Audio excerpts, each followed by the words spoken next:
محەممەد قەرەداغی کورتپەروەر و نیشتیمان پەروەر و زانستدۆست و مرۆڤ دۆست.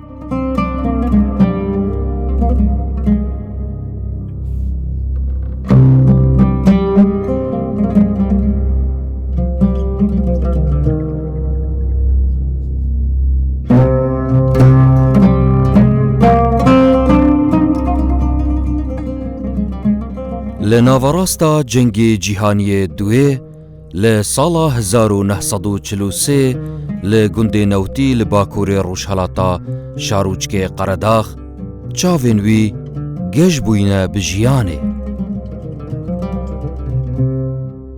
گوندی نەوتی تابعی شاری قەرەداغە کە شارێکە خاوەنی مێژوویەکی دوور و درێژە و لە هەمان کاتیشدا زۆربەی عولەمای کوردستانی عێراق لەگەڵ پیاوچاکان و ئەولیاکان لە قەرەداغ بوون. خێزانێکی کورتپەروەر و نیشتمان پەروەر و ئاینین و ماڵباتێکی ناوداری ئەو شوێنن ئەو ناوچەیەن و ئەگەڕێنەوە بۆ شێخەکانی پیرخەدری شاهۆ.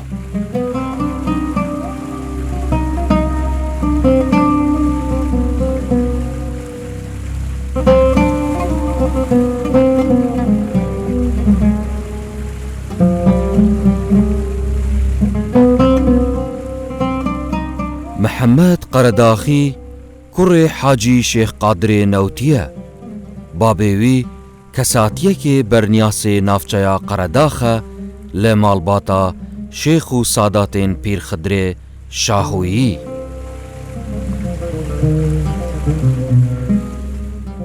محەممەد طبعاً کوڕە گەورەی شێقایر بووە و زۆر باەخیان پیاوە و هەموو ڕۆژێکە چۆتە قوتابخانە هەر لەو گوندەوە تاکو و ناحەی قەرەداغ هەموو ڕۆژە بە پێ هاتوچۆی کردووە لە پێناوی ئەوەی کە باەخی زۆر راوە بە خوێندن.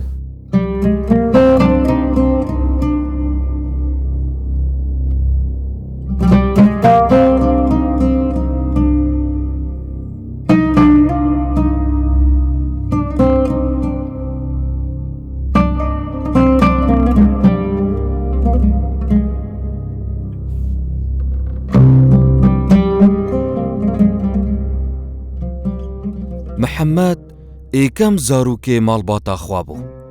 گەلێکیە خۆشتەوی بوو لە دەف دایک و بابێن خوا.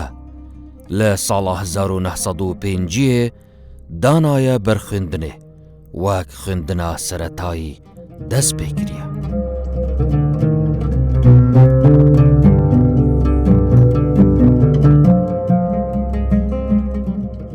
دایک و باوکی محەممەد زۆر باەخیان پیاوە کەوا بەردەوام بێ لەسەر خوێندن ئەوکو کە هەموو ڕۆژێک چۆ بۆ قەرەداغ لەوێ سەرەتایی تەواو کردووە دوایی هاتوۆتە سلەیمانی ناوەندی و دواناوەندی تەواو کردووە. قەرەداغ زۆر مەشهورە بە عیلم و زانیاری و بە پیاوی لێهاتوو پیاوی زیرەک چەندەها پیاوی گەورەی تیا بووە وەکو باپیرەی گەورەمان جەنابی شێخ عەبدوڕەحمان قەرەداغی و هەروەها خاڵوانمان جەنابی شێخ نەجیب قەرەداغی و شێخ عەبدولەتیف قەرەداغی و شێخ مستەفا قەرەداغی و هەروەها شێخ ئیسماعیلی ولیانی و شێخەکانی سوڵا و شێخەکانی تەکیە شێخ بابە عەلی چەندەها کەڵە پیاوی گەورە گەورە لە قەرەداغا پەیدا بوو.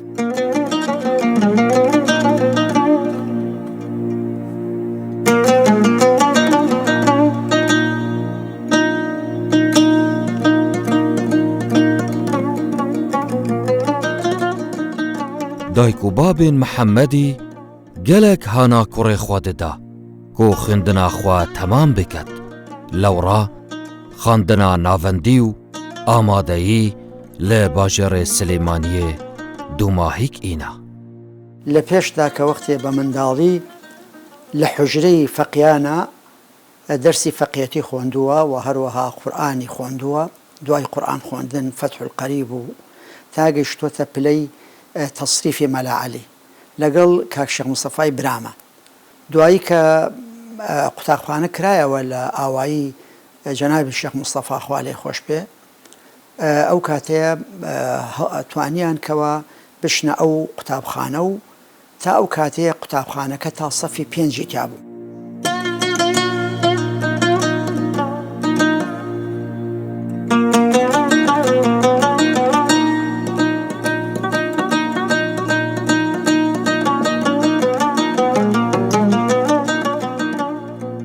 قەرەداخی لە قۆناغا ناوەندی و ئامادەیی ئەندام و هەلسوڕاوێ ئێکەتیا قوتابیên کوردستانê بوو. Di heman demda qutabiyekê zîrek û lêhatî lewra dujminan her tim skala li ser tomar dikirin, hincar ethat desteserkirin.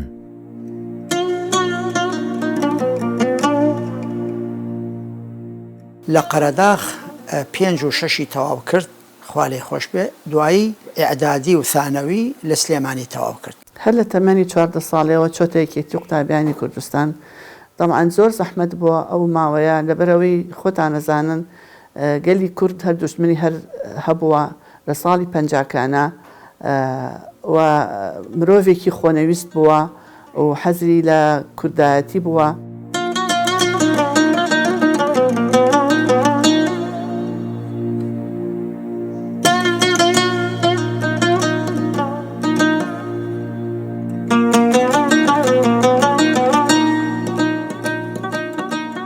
پشتی تەمامبوونا خوێندنە ئامادەیی ئەتهێت وەرگرتن لە کۆلیژە بازرگانی لە زانکۆ بەغدا لە ساڵە 1963. طبعا محەممەد چۆن شەیدای کوردایەتی بووە، شەیدای ئەلم و معریفەتیش بووە. لە دوای ئەوەی کە دواناوەندی تەواوەکە ئەچێتە جامعی بەغا لەوێ لە کۆلیجی بازرگانی دەست بە خوێندن ئەکا لە ساڵی 60ەکانە کە ئەو وەختەش بەڕاستی زەحمەت بووە.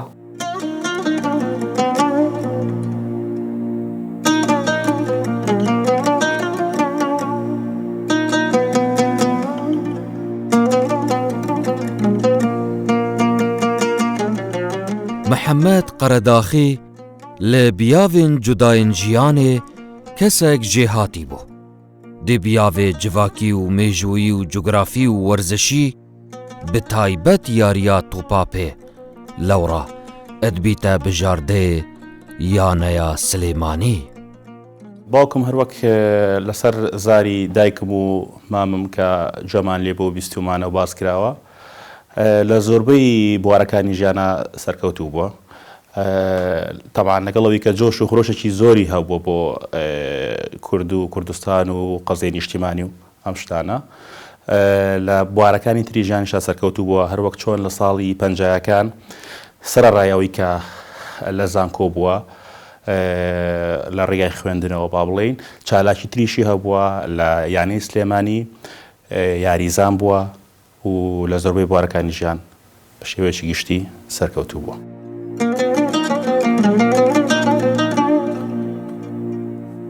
محەممەد قەرەداخی لە ساڵە 1967 زانکۆ بازرگانی بە پلەیە بلند دوماهیک ئینە ڕۆلێکێ گەلەکێ بەرچاف دناوە ئێکەتیا قوتابیên کوردستانێدا ئەدگێرە. دکتۆر قەرەداغی لە بەپلەی یەکەم لە کۆلێژی بازرگانی دەرچووە، دەورەکی باڵای هەبوو لە یەکێتی قوتابیان ئەو کاتە چونکە یەکەم دەرچوو بەرچاویش بوو. باوکم ئەو کاتە کۆڵی نایەوە و بەردەوام بە لەسەر خوێندن و بگرە بواری خوێندنی بە سەرکەوتووی تەواو کردووە و هەرو کاتەش بووە هەر درێژە پێدەری و کاتی ڕێبازی کوردایەتی و یەکێتی قوتابیانی کوردستان بووە.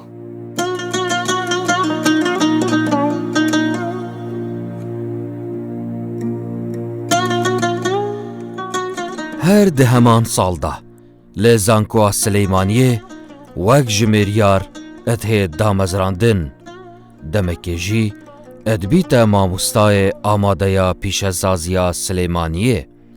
Li sala 1907 et hêt helbijartin wek endamê navçeya partî لە دەڤەرە سلێمانیێ.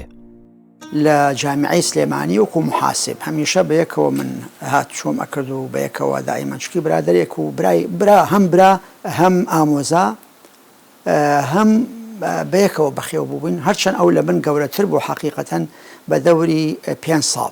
بە بۆنەی بەیانی 11 ئازار دکتۆر قەرەداغی خوافریکا دەگەڕێتەوە سلێمانی لە زانکۆی سلێمانی دادەمەزرێ وەکو ژمێریار دەورێکی باڵای هەبوو لە یەکێتی قوتابیانی کوردستان ئەو کاتە. دواتر لە ڕێگای هەڵبژاردنێکەوە دەبێت بە ئەندامی ناوچەی پارتی دیموکراتی کوردستان لە هەمان ساڵدا.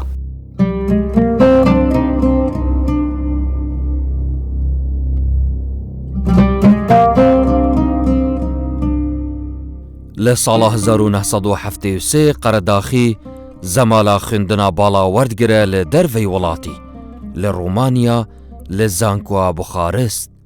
دە هەمان دەمدا ئەندامێ کومەڵا خوێندکارên کورد بوو لە ئۆڕۆپا. پیاوێکی خاوەن هیممەتێکی زۆر گەورە بوو. حەزینە ئەکردکەوە ڕازی بێت بە بەکالورێسێکی کولەی تیژارە جالەبەرەوە هەوڵێکی زۆری ئەدا کە بچێتە دەرەوە بەشک و بتوانێت دکتۆرایەک وەربگرێت. ساڵی 1970 خۆی تەعالە یارمەتیدا کە توانی زەمالەیەک وەربگرێت کە بچێت بۆ ڕۆمانیا و طبعاً ئیختیاری زەمالەکەش خۆی ئیختیاری کردکەوە لە بوارەی ئابووری و ئیقتیساد و تیجارەوە ڕیسالەکەی ئەوە بێت. سەرەڕای ئەوەی کە قوتابی بوو لەو زانکۆیە و درێژە پێدەری زانست و علم و معرفەت بوو بەوە نەوەستا چووە ناو ئەندامی بوو بە ئەندام لە کۆمەڵی خوێندکارانی کورد لە ئەوروپا و لەوێش چالاکێکی زۆر و ناوێکی جوانی پەیدا کرد. لە ساڵە 1976 دێ سەردانەکە خۆدا بوو ئەلمانیا ڕوبەڕووی گفتوگوەکە هەزری دبە هەمبەر نەحەزێن گەلەی کورد. باوکم وا تێگەیشت کە ئەوان ئەو فکری ئەوان کە خزمەت بە دۆز و دژی دۆزی کووردە و خزمەت بە میلەت ناکات. بەڕاستی لە ناترسا لە هیچ کەسێک ینی کە شتێک بگێتاتە پلەی حەق ئەو قسەی خۆی ئەکرد و ترسی نەبوو لە هیچ کەس. لە ساڵە 1970 قەرەداغی لە زانکۆ بوخارست خوێندنا باڵا بدوماهیت ئینە ئەدبیتە هەلگرێ بڕواناما دکتۆرا لە بیاوێ بازرگانیا دەرەکی. پاش تەواوکردنی لە اختصاصی تیجاری خارجی لەوێندێ طبعاً ڕۆمانیەک لە دەوڵەتە مهمەکان بوون و باڵە بەرزەکان بوون لە تیجاری خارجی لەوێ بە یەکەمی تەواو دەگەڕێتەوە کوردستان.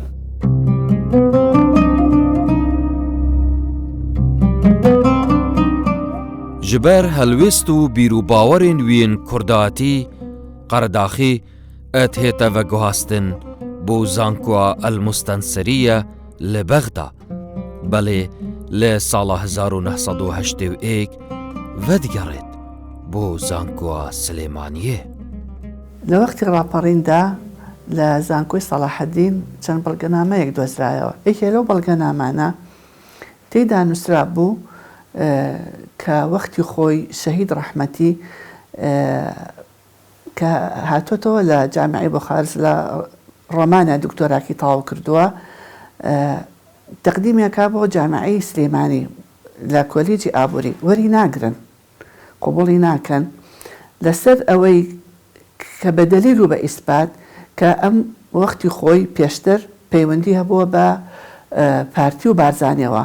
ئەمەش طبعاً سزایەک بووە بۆی کە هاتن لەسەر ئەوە نەقلان کردووە بە جامیعەی مستەنسەریە لە بەغا کە وەختی هاوینان ئەگەڕایەوە بۆ نەوتی کە ئەنە و پیاوێکی کوفەلاح بێڵ و شتی وەرەگرت و ئیش و کاری ئەکرد لە ناو بۆ خزمەتی باوکی کرد و یارمەتی باوکی ئەدا بە شەکڵێکی زۆر ئاشکرا. هەند مامۆستایان زانکۆ سلێمانیێ یەن بەعسی ئەتهێن کوشتن وی دەمی ڕژێما بەعس بڕیارێ ددە زانکۆ سلێمانیێ بێت ڤەگوهاستن بۆ هەولێر ناوێژی اتکەنە زانکۆ سەلاحەددین قەرەداغیژی ئەدبیتە مامۆستا و بەرپرسێ بەشێ کارگێڕی. ئەویش یەک دوو حادیسە ڕوویدا بوو بە بۆنەی کوشتنی چەند بەعسیەک لە سلێمانی فەرمانی بەغدا ئەو هابوو بگوازرێتەوە هەولێر. گوتیان وەزعی هەولێر باشترە لە سلێمانی پێشمەرگە سبەینان لە چیای بوو لۆ ئێواران لۆ مەغریبان دەهاتنەوە شار فەلوێت ترسان. قەرەداغیش لێ وەکو مامۆستایەک هاتە ئەوێندەرێ پاشی فترەیەکی کورت بوو بە سەرۆک بەشی قسمی ئیدارە. حزبی بەعاز بێگومان حزبێکی شۆڤێنی بوو بە تایبەتی لەو مەرحەلەیەدا جا لەبەرەوە حەزی ناکرد لەسەر هیچ کەسێکی لێهاتووی کورد کە ڕۆڵی خۆی هەبێ بۆ خزمەتی گەلی خۆی و بۆ خزمەتی کوردستان و بەڵکو ئەتوانم بڵێم بۆ خزمەتی عێراقیش. جا لەبەرەوە فعلاً دوشمنایەتی ئەکرد چەنەها جار نەقلیان ئەکرد لە شوێنێکەوە بۆ شوێنێکی تر. لە ساڵە 1970 قەرەداغیت بیتە ڕاگرێ کولیژە ئیدارە بە وەکالەت. قەرەداغی هەوڵ و تێکوشانەکە زۆر ددە کۆ بەشێ ئابووریژی لە کولیژە کارگێڕی زێدە بکە. لە ساڵە 1970 بووجارە دوێ ژبەر هەلوێست و بیر و باوەرên وێن کوردایەتی لە پلا ڕاگریێ ئەدهێتە دیر ئەخستن ئەدبیتە مامۆستایەک ئاسایی لە کۆلیژێ. خۆ ئەفریقا ئینسانێکی زۆر متەوازن بوو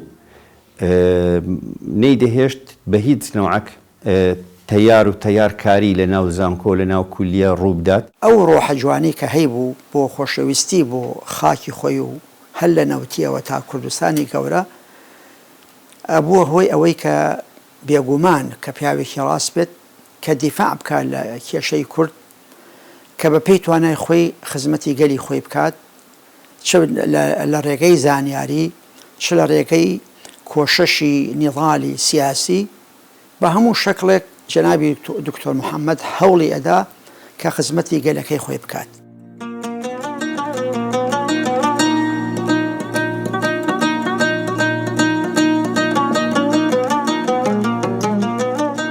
لە ساڵە 1970 پلا زانستی پرۆفیسۆرێ یاریدەدەر بەدەستڤەت ئینە. لە ڕاپەڕینا ساڵە 1991 ji bo perepêdana astê perwerde û zanistî dirêje pêdanê didete pîşeya mamostatiya xwe li Zankoa Salaheddîn. وازینە هاور تاوەکو دکتۆرای وەرگرت لە ڕۆمانیا لە ئابووری و ئیقتیساد ئەوەش لەو کاتەدا کەم نەبوو لە شەستەکانە کەسێک دکتۆرا وەربگرێت لە ئیقتیسادە شتێکی کەم نەبوو. ساڵی 89 دیسانەکە دکتۆر قەرەداغی کردیانە ڕئیس قسمی ئیدارە کێشەی ئیداری هەبوو لە ناو مامۆستایەکان دووسێ تەیاری جیاواز هەبوو لە ناو مامۆستایان دووسێ مامۆستا بوو کەیفیان بێگدری نەدەهات بەس بڕوایان بە شخصیەتی دکتۆر قەرەداغی دەکرد تەرقیە کرا بوو بە پرۆفیسۆری یاریدەدەر. ئەو کاتە ئەمن تازە بوومە مامۆستا لە بەشی ئامار.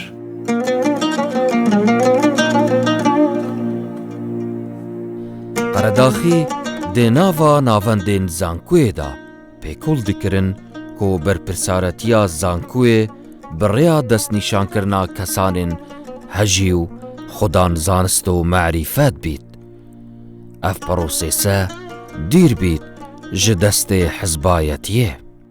هەمیشە هەوڵی ئەدا کە وەختێ دانیشین بەیەکەوە هەمیشە باسی ئابووری و باسی ئەوەی ئەکرد کە چۆن بتوانین خزمەتی ئەم گەلەیە بکەین بە هەموو شەکلێک بە تایبەتی لە بوارەی زانیاریەوە. بە هیچ نەوعەک نەیدەهێشت تەداخلاتی حزبی لە هیچ لایەنێک لە ناو زانکۆ بکرێ بەڵکو بالعکس حەزی لێبوو لایەنی زانستی و علمی ئەو ببیتە قائیدمان یعنی با بڵێن سەروەرمان لە ئیشکردن و لە پێشکەوتن چونکە دەیگوت خۆ ئەفریقا ئەمانەتێکی گەورەمان لە ملدایە دەبی زۆر ئاگامان لە زانکۆ هەبی دەبی زۆر لە قیمەتی و پلەبەرزی زانکۆ ئاگدار بین. لە ساڵە 1994 هەلبژارتن لە Zankoa Salaheddîn hat ئەنجامدان بڕێیا یاسا خوێندنا بلند. قەرەداغی سەرکەفتن بە بدەست بە ئینا بۆ ڕاگرێ کۆلیژا کارگێڕی و ئابووری. پاشی انتخابات بە یەک دەنگ دکتۆر قەرەداغی ناوی دەرچوو ئەوان بە قەستی ئەو دیعایەیان نەشر کردبوو کە دەبتە سەعات یەک حتى زۆرینەی مامۆستایەکان بڕۆنەوە چکە دەیانزانی دکتۆر قەرەداغی شعبیەتی زۆرە لە ناو مامۆستایان حتى ناوی دەرنەچوو بەس خۆشبەختانە الحەمدولillah ناوی دەرچوو زۆر دڵیشی خۆش بوو بە دەرچوونی. وڵاتی خۆی خۆش ئەویست، خاکی خۆی خۆش ئەویست، چه کوردستانی گەورە چه قەرەداغ چه نەوتی خۆشەویست بوو بۆ وڵاتەکەی خۆی و هەروەها خۆشەویست بوو بۆ باوک و دایک و خزم و کەسوکاری یارمەتی دەربوو بۆ دیەکە بۆ زۆر شت.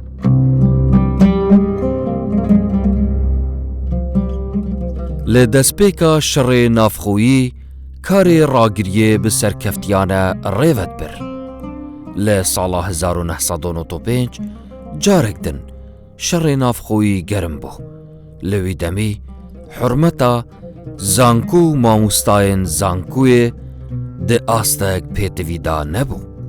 تەلیفۆنی ئەڕضی لێیدا ئەو کاتە بەس تەلیفۆنی ئەڕضی هەبوو تەلیفۆنەکەی هەڵگرت دیتمان دەموچاوی تێکچوو پاشی فترێک تەلیفۆنەکەی داناوە گوتی کاکە ئەمە تەهدید کرام تەهدیدی کوشتن.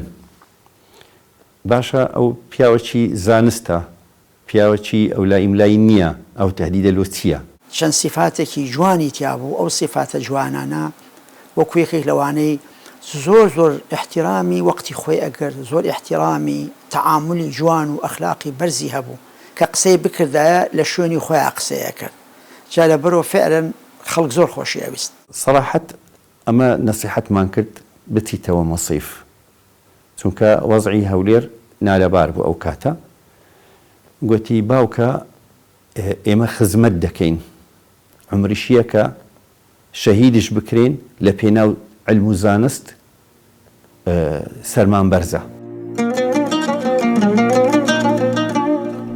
لە ڕۆژە چاردەینە لە ساڵا 1995 دکتۆر محەممەد قەرەداغی ئەدبیتە شەهیدێ زانین و زانست و قەلەم و معریفەت و هەلوێستێن کورد پەروەرانە ji aliyê destekê reş ve edhêt şehîdkirin. بەیانێکی کەلعادە هەستا لە خەو بچە بۆ دەوام منیش هەستام وەکو خواحافیزیەکی کردم بەس یعنی ئیتر نەمبینەوە طبعاً پاش هەر 10 دقە 5 دقە شتێکی وا بوو دانیشتبووم لەسەر کورسەکە زۆر دڵم تەند بوو یعنی حسم بە شتێکە کرد گوێم لە تەقەیەکی زۆر بوو. کاتێکم زانی لە دەرگایدا مناڵێک ینی لە دەرگاکەیە کە چوومتم چییە زۆر خۆشم شپرزە بووم چکە دڵم زۆر ترسا وتی دکتۆر عەبدوڕەحمان ناوەکەی ئەزانی وتی تەقەیان لێ کرد ئەو دکتۆرە منیش وەڵا خێرا شتێکم لەبەر کرد و لەگەڵ ژنێکی دراوسەمانە بە سیارە ڕۆشتین ئەو مەنتیقە یعنی کە چوون بۆ خەستەخانە بەلای ئەو شوێنە شاڕۆشتین کە سیارەکەمان بینی هەمووی گولە بوو سیارەکە عکسی ئیتیجای علی لەسەر جادەکە وەستێنرا بوو کە چوومە خەستەخانە هەر ڕەسەن وتیان کێ خێزانەکەی وتم فڵان کەس وتیان وەرە جەنازەکەی بەرەوە شەهید کرا بوو عینەن دەقەش تەواو بوو.